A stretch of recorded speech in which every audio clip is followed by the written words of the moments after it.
Our world started with a data explosion, marked by an exponential growth in the volume, velocity, and variety of data being piped in and out of organizations. However, despite this new wealth in technology and data, businesses had never been so challenged to drive revenue growth, plagued by dark, siloed, unusable data, rendering their go-to-market motions useless. Until one day, the most courageous data heroes took back control of their company's most valuable asset, transforming their customer data sets from a burden to a true system of insight, capable of automating sales motions, delivering personalized marketing programs at scale, and driving predictable revenue growth for their business. Welcome to the Data Heroes podcast, powered by Ringlead.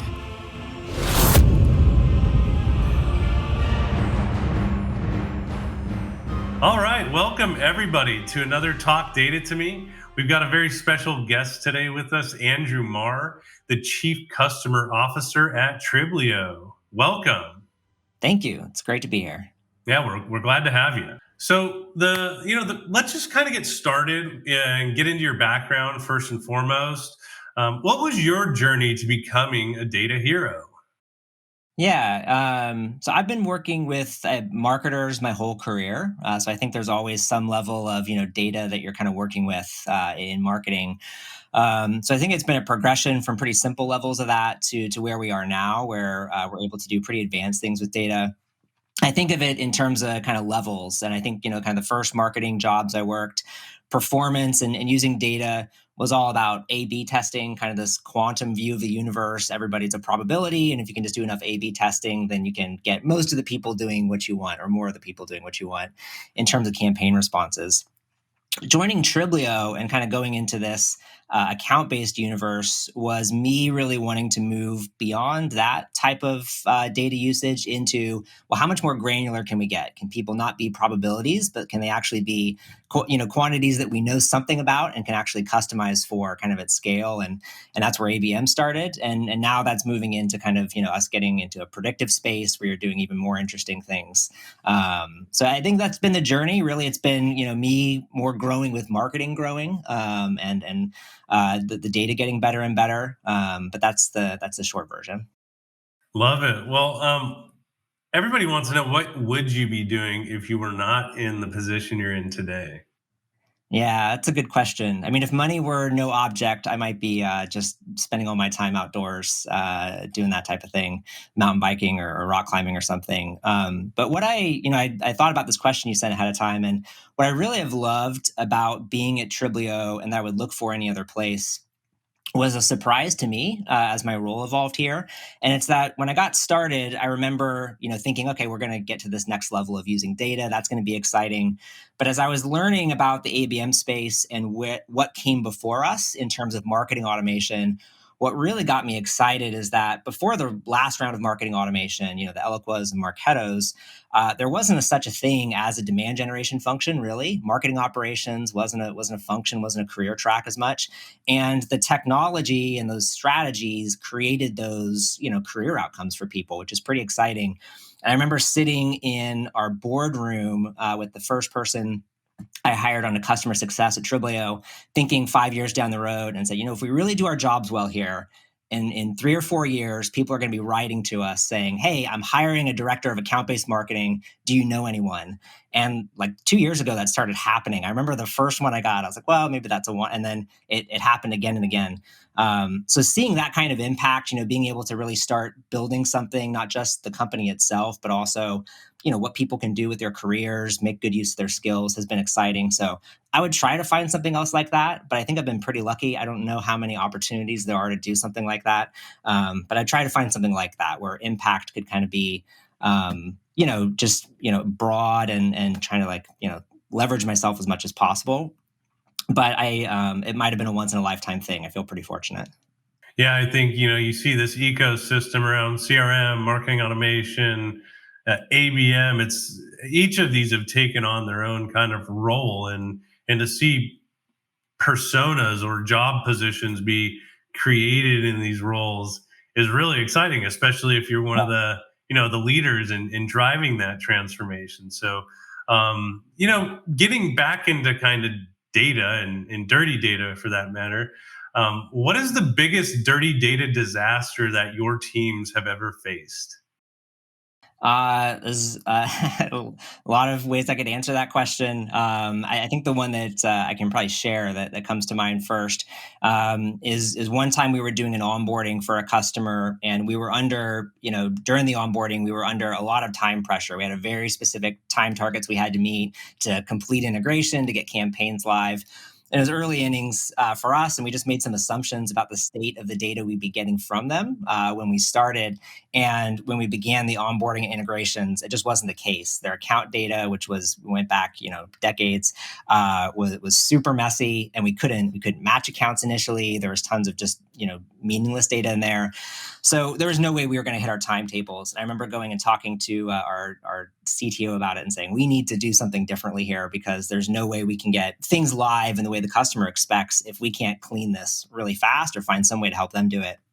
So he kind of took that into the weekend and figured out a way to basically scan through and really quickly figure out, okay, of this bad data, what's probably a typo, what's probably a business change, what stuff they can correct versus not correct. Wasn't perfect, but from getting us onto the right track, took something that was a data mess. There was no way that we were going to human power our way through it in the time we needed to, and we're able to get through it. But that one definitely was a pretty stressful week before we got the issue figured out there. Yeah, I'd say, if you want to implement ABM and your account data is poor, right? You don't have normalization standards, or, account names are incorrectly filled out, or maybe you don't have other data like the headquarter or the location or the industry. These are all values that are critical in building ideal customer profiles, Exactly. matching people to accounts, like doing all that. So, for those of you out there trying to adopt ABM, just make sure that account data is tip top. Moving into kind of that, I guess, the person-based journey, right? Personalization. If you Google like marketing personalization, you're going to find thousands of articles and ebooks and videos. But in your opinion, what is personalization's impact on campaign returns? Yeah, it's a great question. I think that I would start by saying it does have to be, in the account-based universe of marketing strategy. It has to be done correctly for it to have a good impact. And so, what I mean by that is that personalization, needs to be toward the account. So it can be account level. You don't have to be calling out someone's job title, but what are the needs and interests of that account? I think that in the kind of early days, a lot of people thought of account-based personalization as like, oh, we'll drop the company name into something, and like, won't that be interesting? And maybe that was interesting for like 5 minutes, but really for personalization to work in an account-based context, at any rate, it needs to be based on insights about the account, on good data about the account. But the person and the people looking at that don't need to know it's been personalized for them. It just needs to connect and be interesting. So you have to think about it that way. When we see that being done well, whether that's on firmographic data, like you said, information about the sales rep you want them connecting with, information about the intent signals that are being shown in that account, then we would say the benchmark would be 20% conversion at any kind of stage that you're optimizing for with that customization. And that applies pretty cleanly across channels too. We've seen it applied in web personalization. That's a good benchmark. In sales outreach, it's a good benchmark. Certainly, companies can do a lot better than that, but it's a healthy target. In some cases, it can be a really simple approach too. I remember a customer we were onboarding a couple of years ago, and they were early in their content development, early in what they actually had in terms of offers that they could show in their campaigns. But they knew that they had a couple of really targeted messages depending on the industry, because they were marketing into regulated industries. So healthcare industries cared about one type of legislation that might pass, that might in fact impact their business. Pharma was another. Financial services was another. So they actually were promoting built a whole campaign where the underlying asset, this ebook they were offering to these accounts, was the same, but they marketed it differently just based on industry, knowing that, okay, we're going to give guidance about, FINRA compliance here. And it was all in the ebook, but they just did like the offer differently. And some of their verticals they did that for, it was like 4 or 5x improvement over the baseline because it did an A/B test.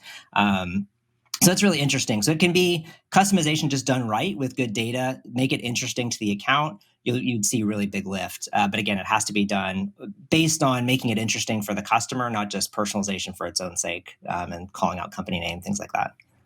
Yeah, I love that. I mean, account planning when it comes to ABM is the salesperson's homework. Yep. Typically starts with the data, but then it can dive deeper into like the 10K or the quarterly transcript. And I spoke about how we're talking about personalization on individuals, but then you flipped it to an account level. And if you're selling to a person at a business, it's like, if you can speak to what is important to their business, that is personalization. So I really like that insight. And, we're going to ask another kind of similar question, but with better data, tell me how you can improve ABM campaign execution.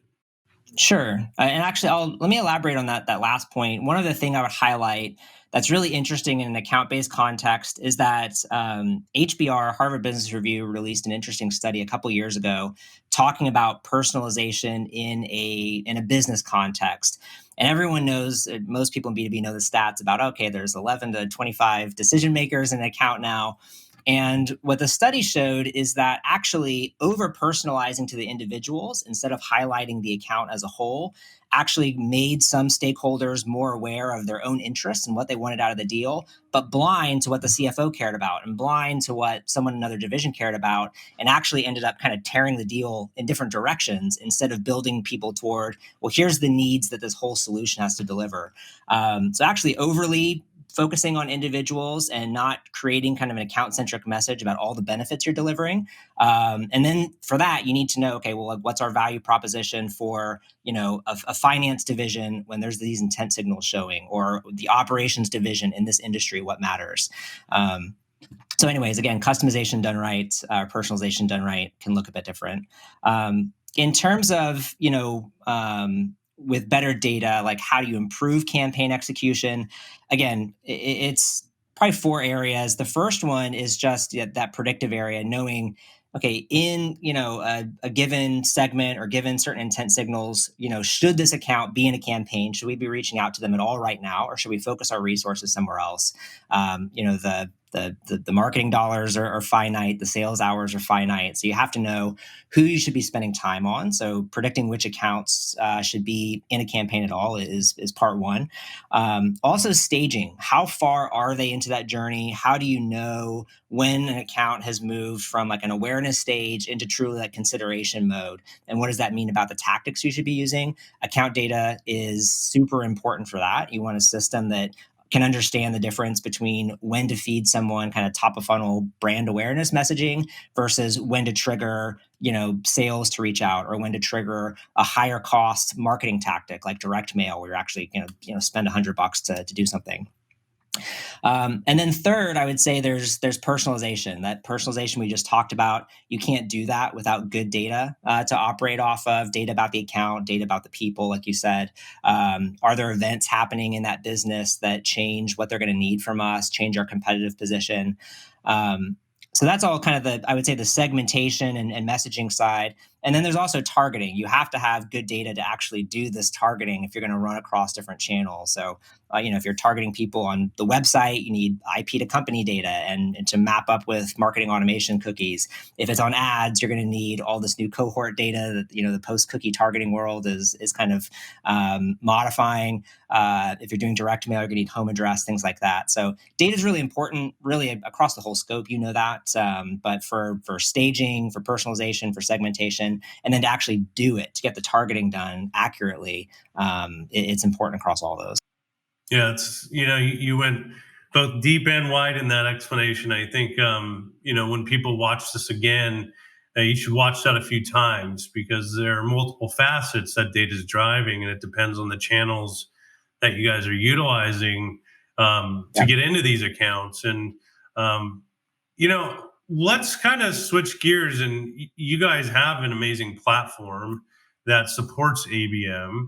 And I think a lot of people kind of want to know, like, can you tell us what ABM orchestration actually looks like? Yeah.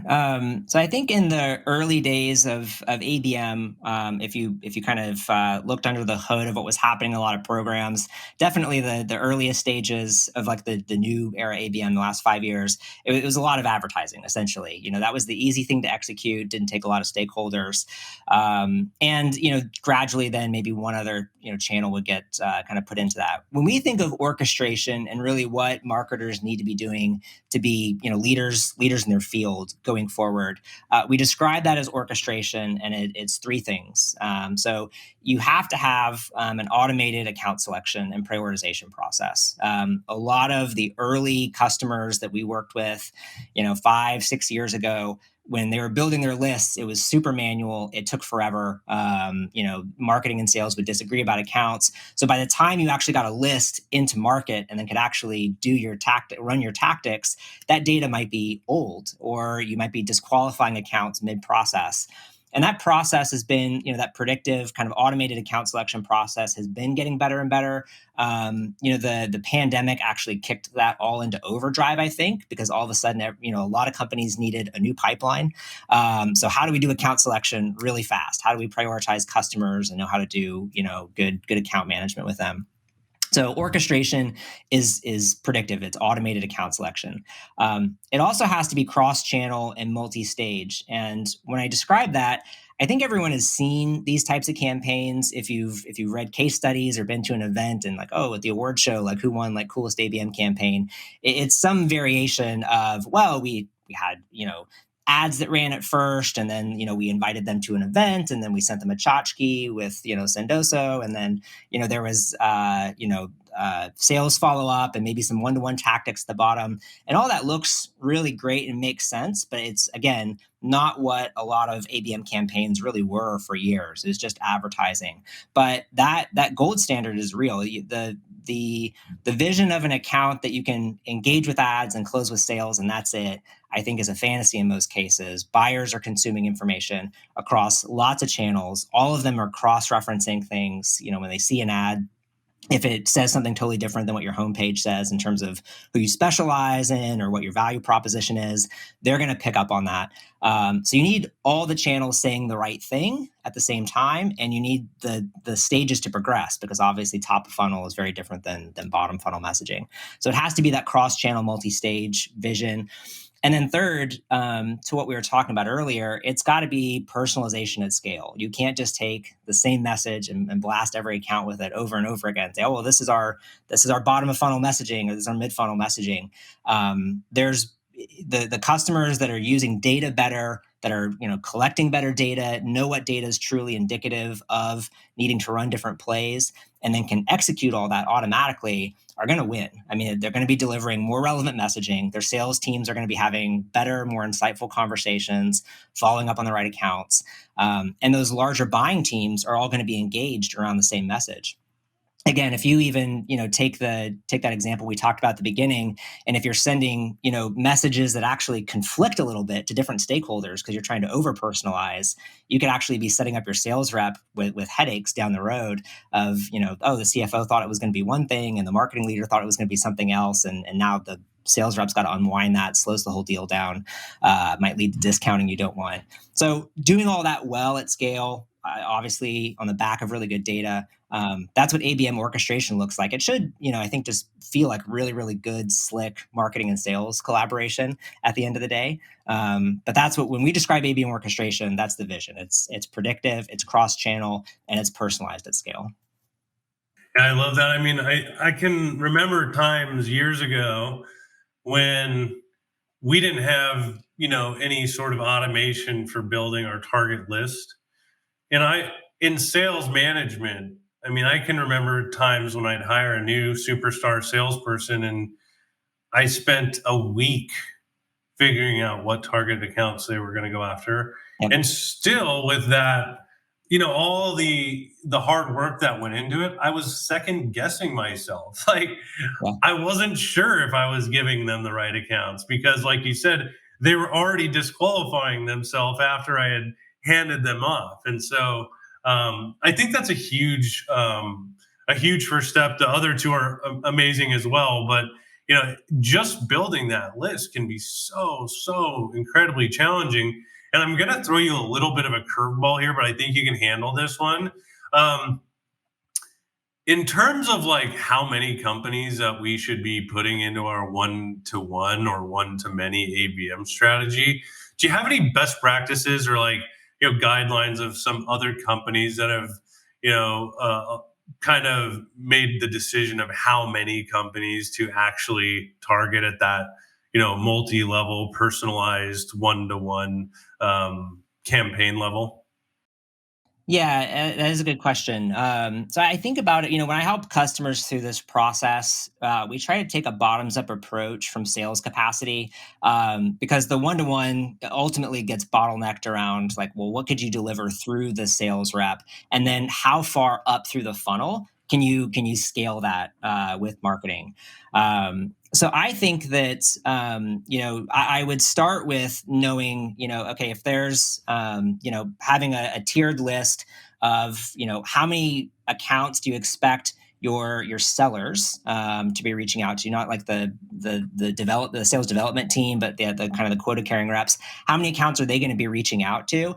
And if marketing can have kind of one-to-one campaigns, some level of one-to-one going for at least that group, that'd be the starting place of where you'd want to be able to go, because the sales reps are going to be, or should be, reaching out with one-to-one messaging. They should have researched their accounts. They should be working from a shared vision of what the data says about those accounts with marketing. So if sales can do it and marketing can understand how they're doing it and has a platform to scale those tactics, that'd be step one. And then I would take it to the next sales team after that. So in terms of, the way you frame the question, how many should they be doing? It's as many as possible. So I'm really talking more about the prioritization process. Start with the quota of accounts that your quota carrying reps need to be reaching out to. Work from there into like your sales development team, and that's probably as far as you get, kind of into that hundreds or maybe some low thousands if you're doing kind of data-based one-to-one personalization. And then kind of one-to-many, I don't think it'll scale there probably, beyond in terms of the developing individual assets and label that. But definitely as much coverage as you'd have for that sales development team, I think is a good target. And we're still pushing things in that direction. So maybe we get to that one-to-many, many thousands and thousands of accounts. It's a true one-to-one. You can certainly do one-to-one messaging at the tens of thousands of accounts level, but it's going to be based on very simple kind of data sets. So probably not the things that are really going to compel action, that are really insight driven. But at the level of kind of the scale of your sales development team, I think that should be doable. Thank you for that. How many of your clients using cross-channel or how are your clients using cross-channel tactics to improve campaign effectiveness?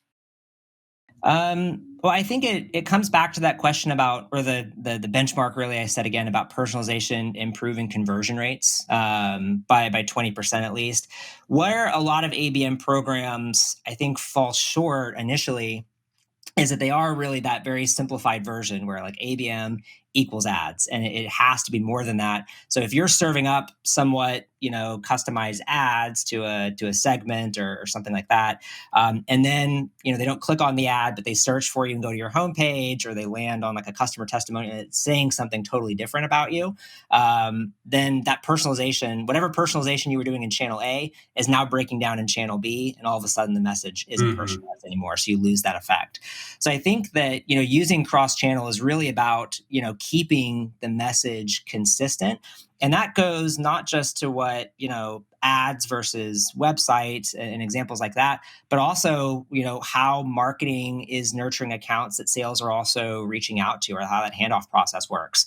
I remember talking to so many customers in the earlier days of account-based marketing, and they'd be saying, and basically, there's this handoff process, and then marketing ops would say, okay, and then once they're in sales hands, like marketing doesn't touch it. We back off, all the campaigns get turned off. That's not ideal. That's built on distrust and broken down communication.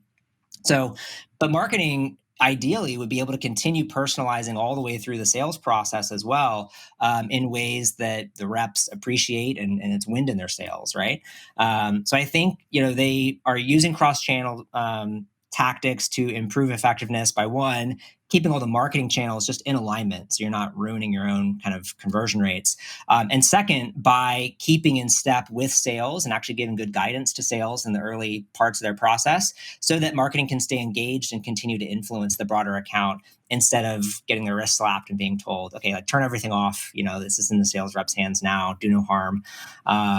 So it's about improving conversion rates. That just looks different on the marketing side versus once things are sales opportunities.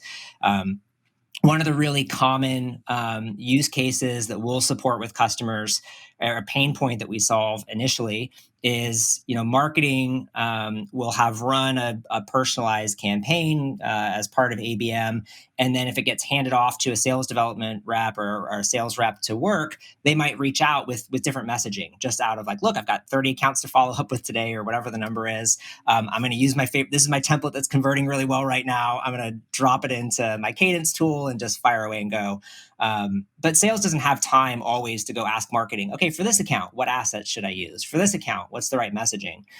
So we'll actually, in the sales handoff process, build these one-to-one landing pages for every account. So when a sales rep, as part of our ABM programs, gets an account to follow up with, they're also getting this one-to-one landing page that they're supposed to drop into their LinkedIn messaging or drop into their SalesLoft email or what have you, so that when they reach out, the resources they're recommending, the messaging they're delivering is already in line with what marketing teed up, and they don't have to research it or figure it out.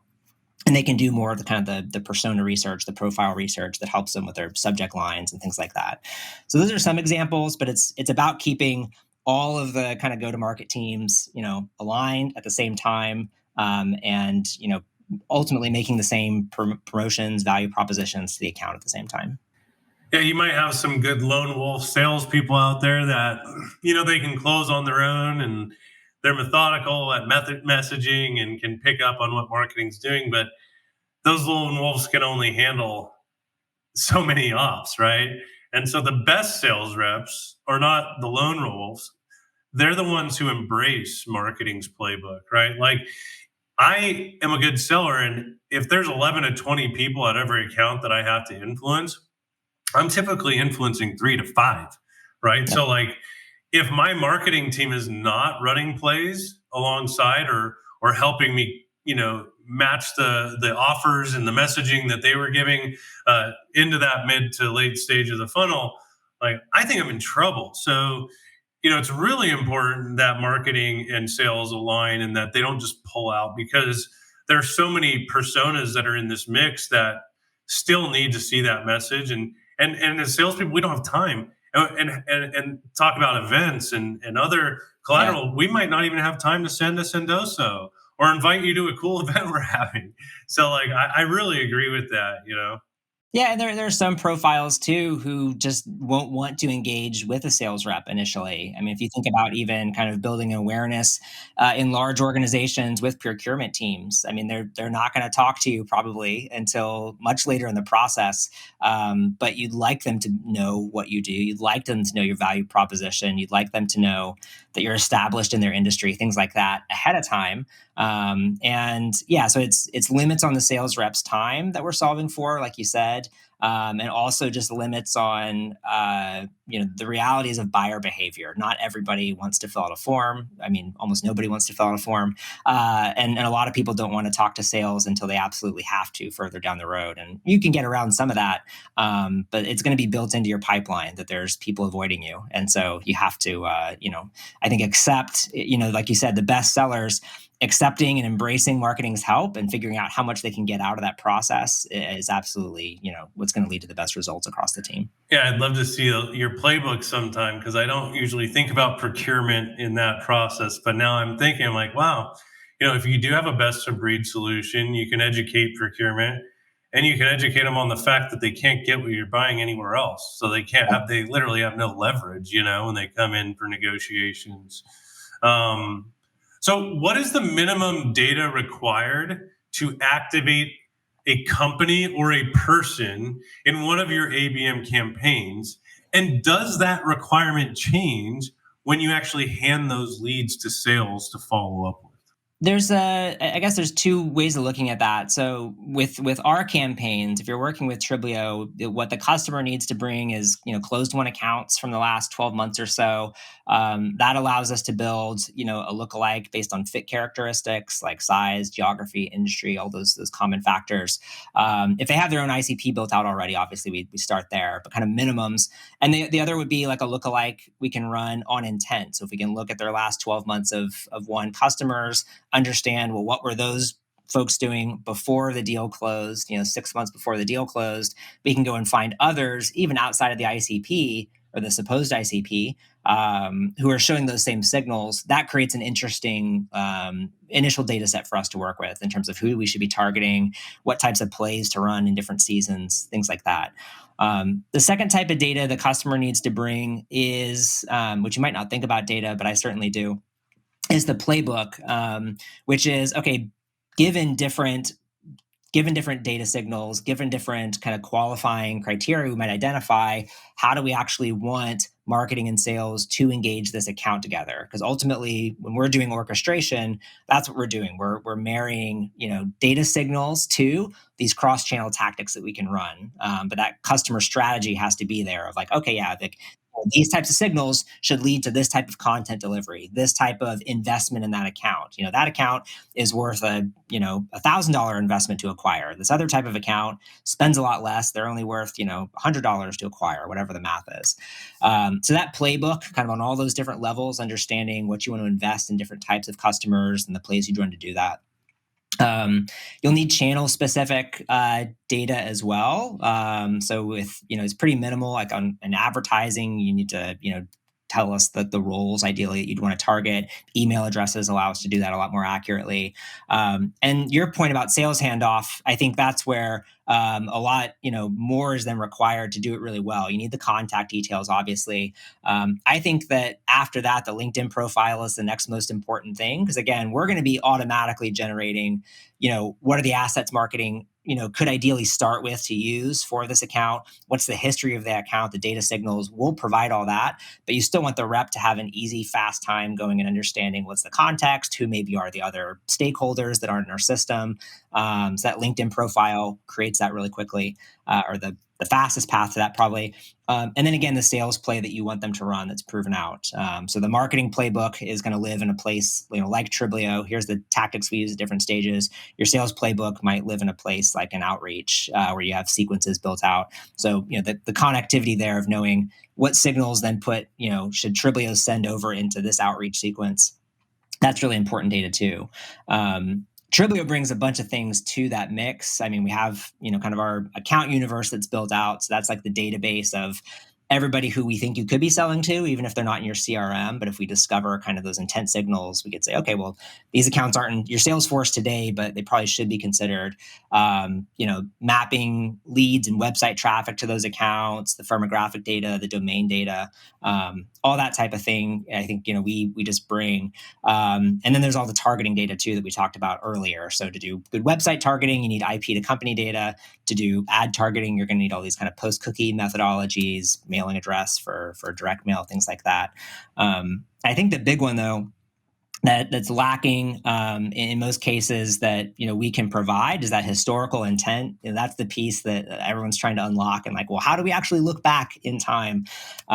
So it's in terms of like minimal data, a lot of people are running without that right now, but you can run a lot better with that if you can look back in the intent history. Yeah, I was actually going to point on that as well, because when I look at most intent providers, the last thing they want to do is give you a historical look at your customers, because it's challenging, right? And I'm not sure why. I'm not an expert in this, but if you can go and do a historical refresh on the 12 months of accounts that have closed one and see, okay, 6 months, 3 months, beginning stages, mid stages, like what was their intent when they're upselling, 6 months later.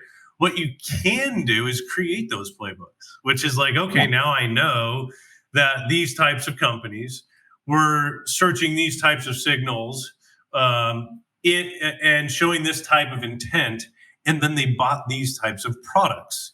And so now you can link products or offers, landing pages, ads back to those intent signals at those types of companies so that you can create playbooks for marketing and Yeah. sales in the future when those are reoccurring.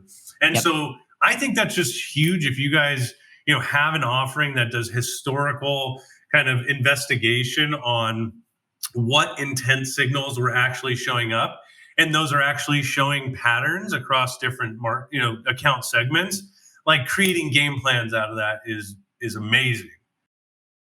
Yeah, it's something that we heard getting asked for frequently, and it makes sense. It's like the first thing you'd want to do is be able to look back, and especially now that so many marketers. I mean, the this podcast is just an example of it, right? Like marketers are data professionals now, and so when they understand, I think there's an assumption and a curiosity in a really great marketer's mind. There's a curiosity that like, well, if you let me look at the data, I'm going to find something new. And so, this getting told that, well, it's a black box and no, sorry, you can't look inside of it. I think, yeah, there's a mismatch there with who we're trying to sell to if we're not willing to try to, look back a little bit further and explore with customers. And in our experience, innovation comes with inviting customers into our process, into even the way that the product roadmap is built out. Like, oh well, what do we have? What do we not have right now, but that you would find really valuable? And if we hear that 5 or 6 times, like that's enough to run with in terms of saying let's give this a shot. Let's do it manually, and then if that's working, then let's devote engineering resources to it. So yeah, I think Absolutely. I've been hearing the same thing. We've been hearing the same thing, and we're excited to be pushing intent data in that direction because it just makes sense from a marketer's mindset. Like, yeah, like more data is going to be more insights, even if there's more kind of noise to separate. Sometimes, I don't think marketers are afraid of that problem. I don't think they have any expectation that some data set's going to be perfect and all knowing when they unlock it. They just want better tools. They want to have an advantage, a competitive advantage.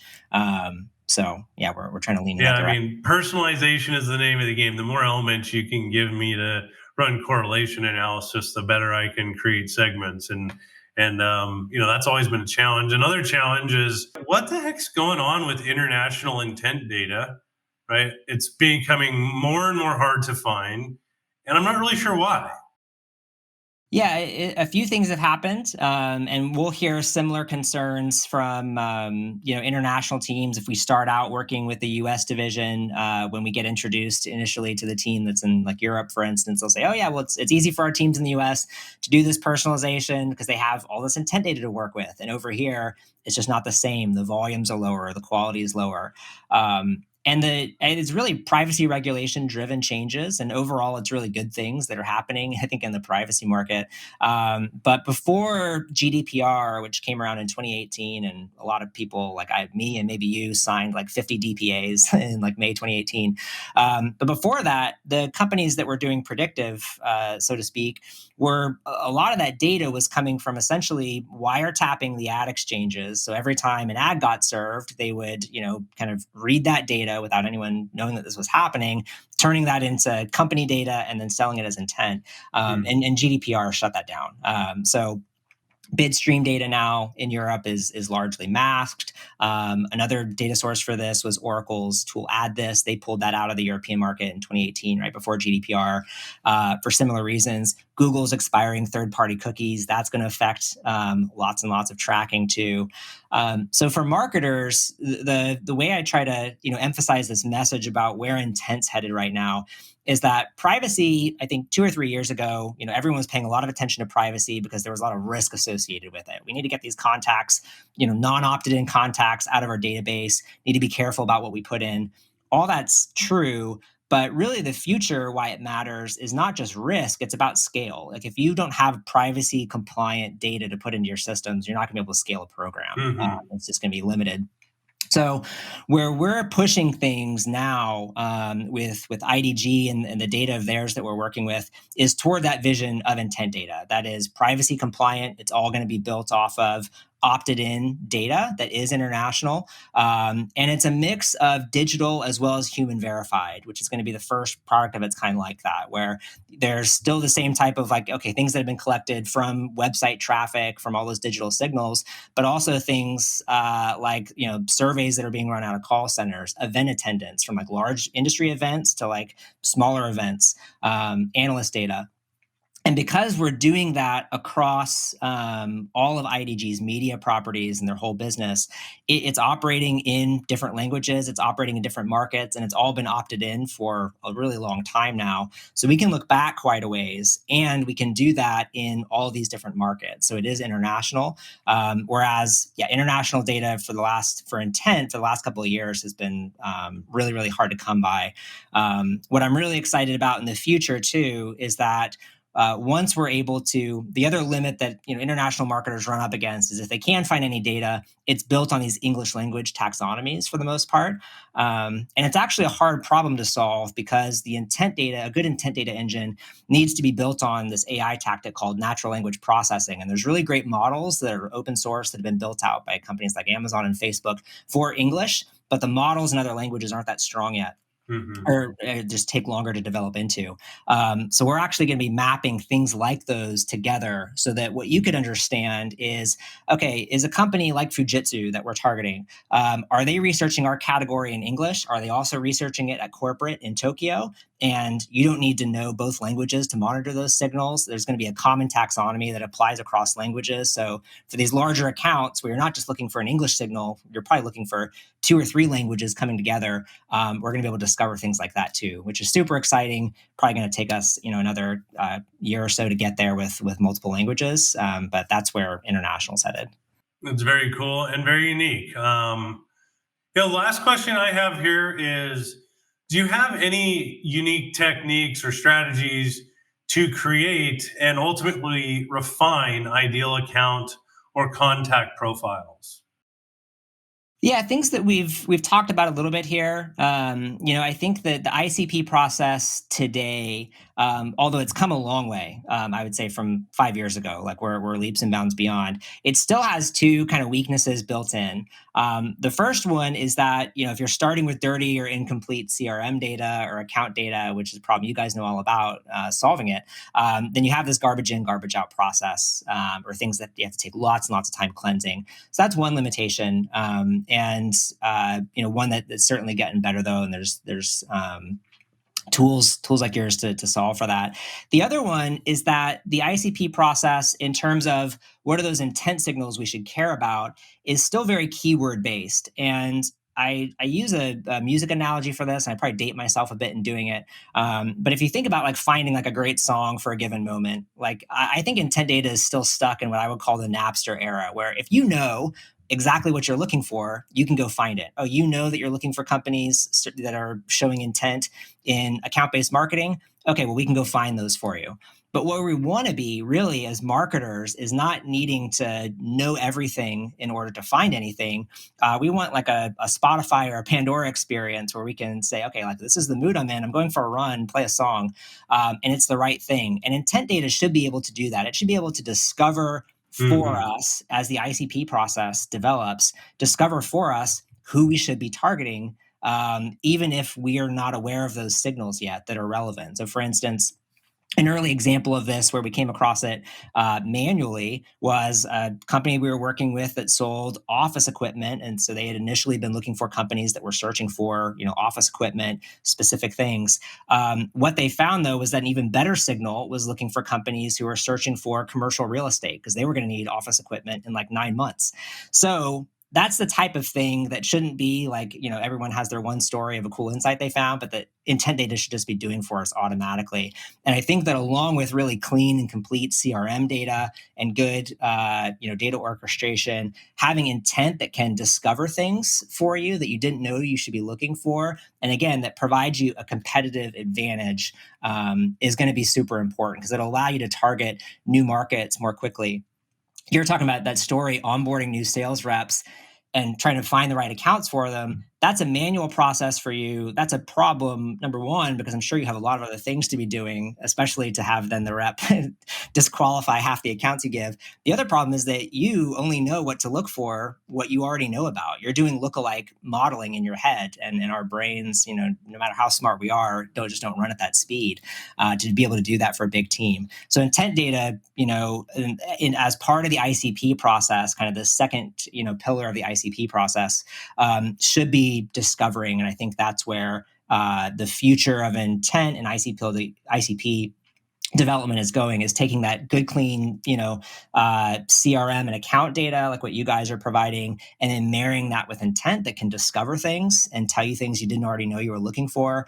And then you're going to, see really, really cool stuff happening in the market where something comes along, global, like an economic shortfall where, okay, all the people we thought were going to be buying in the next 6 months aren't because the economy is slowing down. Who should we be targeting right now? And you can go find that in a week of looking at the data instead of scrambling like crazy. So we're pretty excited about that process. And I think that's what the ICP building looks like in the future.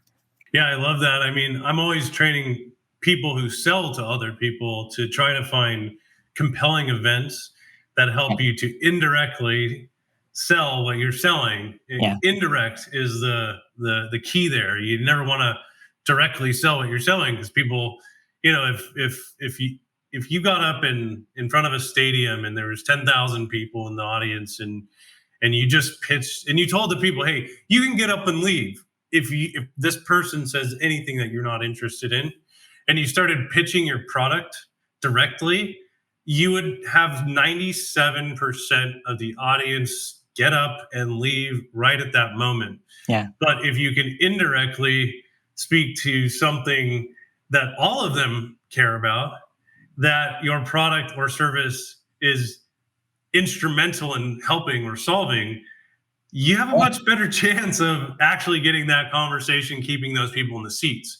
And Exactly. I'll throw that to one of my mentors through reading, Chet Holmes, The Ultimate Sales Machine. Just love that approach, and I think with what you guys are doing in terms of historic intent calculation to changing taxonomies of that data across languages to making recommendations of indirect intent that could ultimately promote your product or service. I mean, those are really innovative and instrumental items that I think people are going to be very interested in moving forward during this digital economy and digital transformation era. So, Andrew, thank you so much for joining us on the show. It's always wonderful to get to chat with an ABM expert, somebody who's not just lived it themselves, but through all the best people who are doing this. So you guys have great clients. They're teaching you, you're teaching them, and we get to hear about all this, information through the eyes and ears of somebody who's lived it. And so, we'd love to have you on the show again, and we'd like to thank you for joining us. And I'm sure the audience is going to eat this up, because ABM is something that we all want to do, but it hasn't been perfected yet. Yeah, it was a pleasure. Thanks for having me. This is a great conversation. Awesome. Thank you.